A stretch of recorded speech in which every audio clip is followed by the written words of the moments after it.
Bogan Literature presents Looking Out My Project Window, the audio movie. I call it a movie because it's bigger than a book.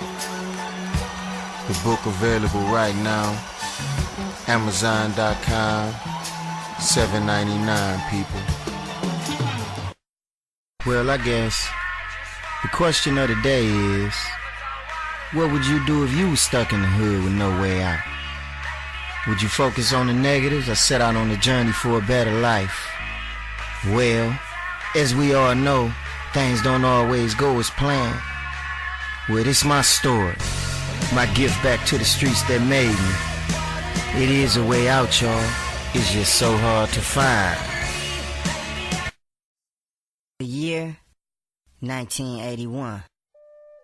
I wasn't nothing but 4 years old at the time, but I was a cool motherfucker even then. How do I know? 'Cause I got pictures from my childhood to prove it.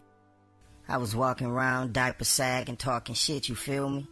Not to mention, my family was residing in the notorious Daniel Heights projects. They moved to Saginaw, Michigan about 2 years earlier from Helena, Arkansas. I was 2 years old at the time. I wonder why they chose Michigan. Maybe it was because of the much talked about job openings that Michigan was said to offer. Or maybe it was because my father had just been killed in a freak shooting incident. Only they know the real reason, but the fact remains, we moved from Arkansas to the Saginaw housing projects. And that's where the story takes place. Was it good or bad? You be the judge. I'm just telling you what I seen, looking out my project window. Let go. Chapter 1, The Becoming. Now in my early years, I can't honestly say that I remember everything that took place, but I can say that by age 5, I was a bad little dude. I remember certain things like the fact I used to be with my grandma a lot.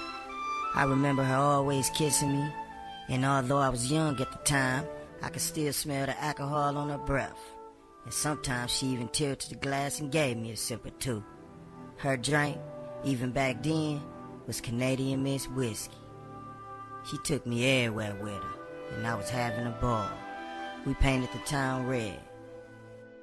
Now when I wasn't with her, I was with my mama, who was pretty young at the time.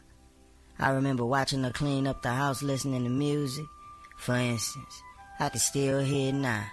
Freddie Jackson or Luther Vandross playing in the background, her vacuuming the floor and me trying to crawl in the path of the vacuum. I can still hear her yelling, "Mick, get your bad ass on the damn couch and sit down."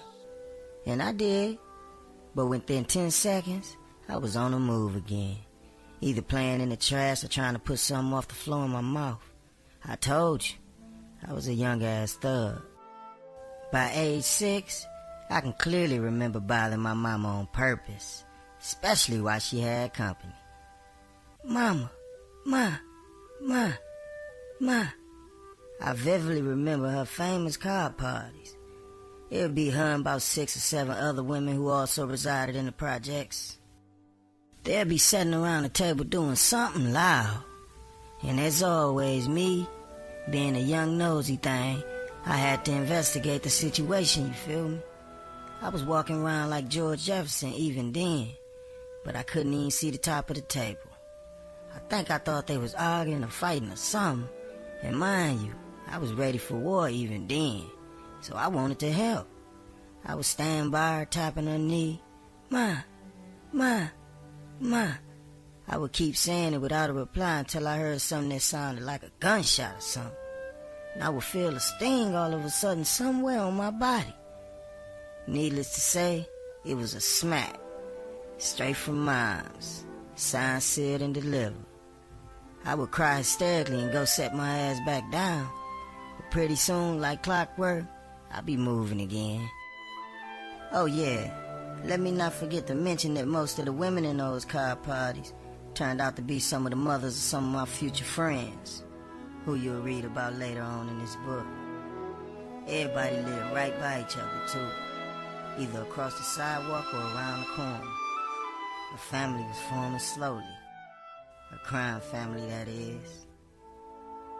A few years went past, and now we was playing in the backyard and on the playground and stuff on hot summer days. All the little project kids that come out and join the festivities offered by the Saginaw Housing Commission, which was nothing but a wooden sandbox, a steel monkey bar, a metal sliding board, and a seesaw. We would just sit around and put sand in each other's hands, start running away crying and shit. Meanwhile, our parents would be sitting in the yard drinking or whatnot, maybe playing some Al B. Short or Anita Baker or something out loud. Screen doors wide open too. See, it wasn't that dangerous back then. That was the project tradition, summer after summer. Same old thing. Nobody moved away, and everybody knew everybody. Now, the projects was one big community just separated by a set of train tracks. The neighborhood park, which was called Unity Park, was on the side of the tracks we lived on. But the store, which was 10th Street and Walters, were on the other side.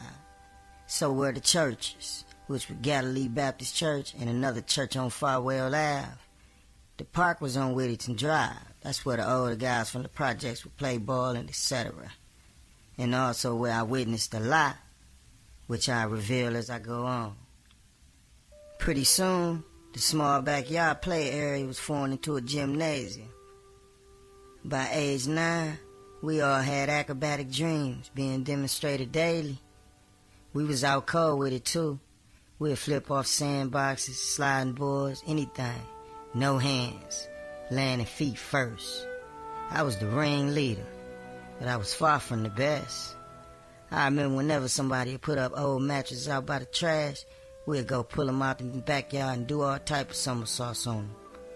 Sort of like a trampoline substitute or something. For some reason, the mattresses always had big piss stains on them, though. We ain't care. We just loved to flip. It used to be me and all the other dudes my age. If you couldn't flip in the 80s, you wasn't shit. Pretty quickly, the years passed. By 87, childhood was slowly transforming into wildhood. I was 10 by then, so I was old enough to be an errand runner for my mama. If she needed something from grandma's or auntie's house, which was only around the corner, I'd go get it. Every now and then I'd cross paths with a few older guys, whom I pretended to ignore. I had no problems though. It wasn't before I was going across the tracks on my own soon. We had a candy store across the tracks, along with a grocery store. That was back when penny candy was popping. My mama would send me to the store for a few items, and on the way back I'd stop by the candy store and help myself to about 15 or 25 cents of her change. Needless to say, I got a lot of ass whoopings for it. I was slowly learning about consequences. For instance, let's just say she gave me $2 and told me to go to the store and get her a Faygo pop. The pop cost $1.09. Now, any adult with sense would know they got 91-cent change coming back. Mind you, I done stopped and spent maybe 15 cents at the penny candy store. So I might come in the door with about 76 cents and a lie. My favorite lie was, that's all the change they gave me. And it never worked. She'd either call the store and check or smell the candy on my breath. Either way, I was cooked. But at least I had candy. I was a young criminal already, stealing in line.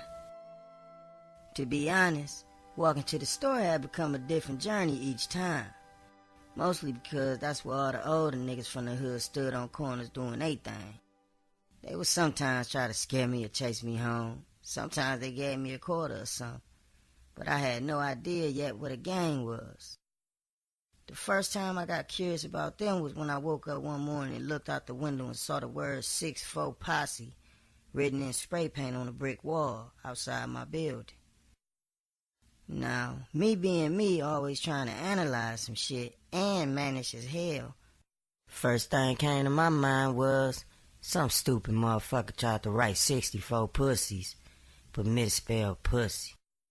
Damn dummies. But little did I know how thick shit would get. After a while, I learned the real deal. It was some gang shit going on. It didn't take long to realize that the guys who'd be standing out across the tracks were some of the members. That was the hangout, and it was slowly migrating to my side of the tracks too. The projects was wide open. Now, as we all know, the gangs back then were mainly about fighting. They would all call teaming up and whooping somebody's ass, jumping them. I seen my share of fights and sometimes witnessed a jump or two. As you can imagine, daily life in the hood was actually parents trying to watch kids and kids watching thugs. Now, like I said, in the Jacks, everybody knew everybody, but only certain people hung with certain people. My crowd was mainly my mama and them friends' kids, or any other cool young niggas our age. As you'll find out later in the book, we stuck together till the end. Projects for life or death.